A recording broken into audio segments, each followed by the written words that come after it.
বন্ধুরা, কোষে কষা কিচেনের পক্ষ থেকে সকলকে জানাই স্বাগতম। আজকের রেসিপি হচ্ছে পুঁটি মাছ রান্না। পুঁটি মাছটাকে আমি রান্না করব হচ্ছে সর্ষে আর পোস্ত দিয়ে। বন্ধুরা, পুঁটি মাছটাকে এই যে আমি ভালো করে কেটে নিয়ে ধুয়ে নিলাম। কত বড় মাছটা ছিল তাই 3 পিস করেছি। এবার আমি দিয়ে দিচ্ছি একটু হলুদ,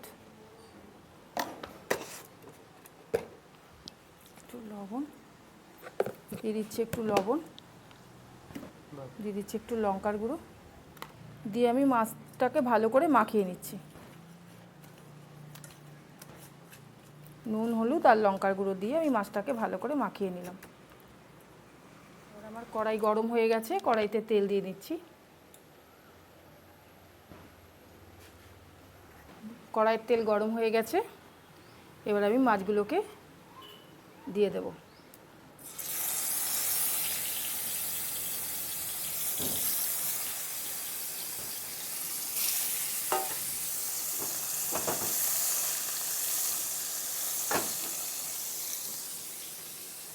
ওদিকে মাছ ভাজা হচ্ছে, এদিকে আমি আবার এদিকে দিয়ে দিচ্ছি মিক্সিতে 4-5টা কাঁচা লঙ্কা, দিয়ে দিচ্ছি 1 চামচ কালো সর্ষে, সাদা সর্ষে মেশানো আছে, দিয়ে দিচ্ছি 1 চামচ পোস্ত,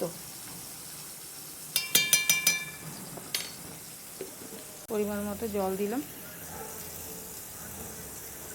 এগুলো আমার ভাজা হয়ে গেছে।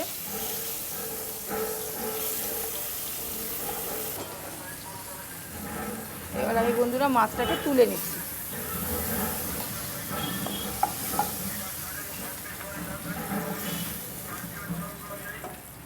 তেলের মধ্যে দিয়ে দিচ্ছি কটা কালো জিরে, দিয়ে দিচ্ছি আমার কেটে রাখা আলুগুলোকে একটু ভেজে নেব। এর মধ্যে আমি মিক্সিতে মশলাটাকে গুঁড়ো করে নিচ্ছি।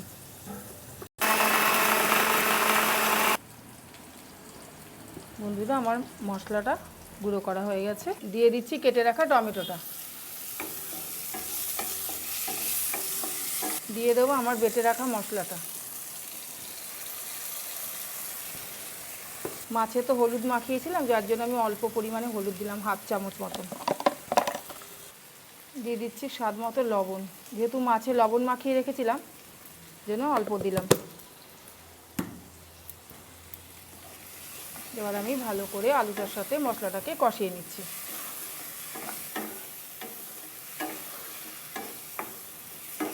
তো আলুটা কষানো হয়ে গেলে এবার আমি দিয়ে দিচ্ছি খুব অল্প পরিমাণে জল, সেদ্ধ যতটা হতে যতটুকুনি জল লাগবে।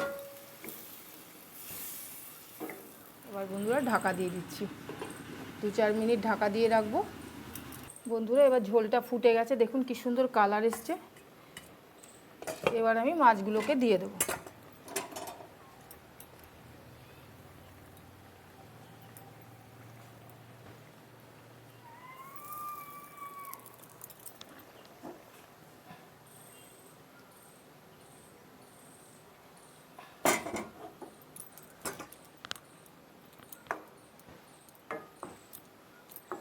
আবারও একটু ঢাকা দিয়ে দিচ্ছি।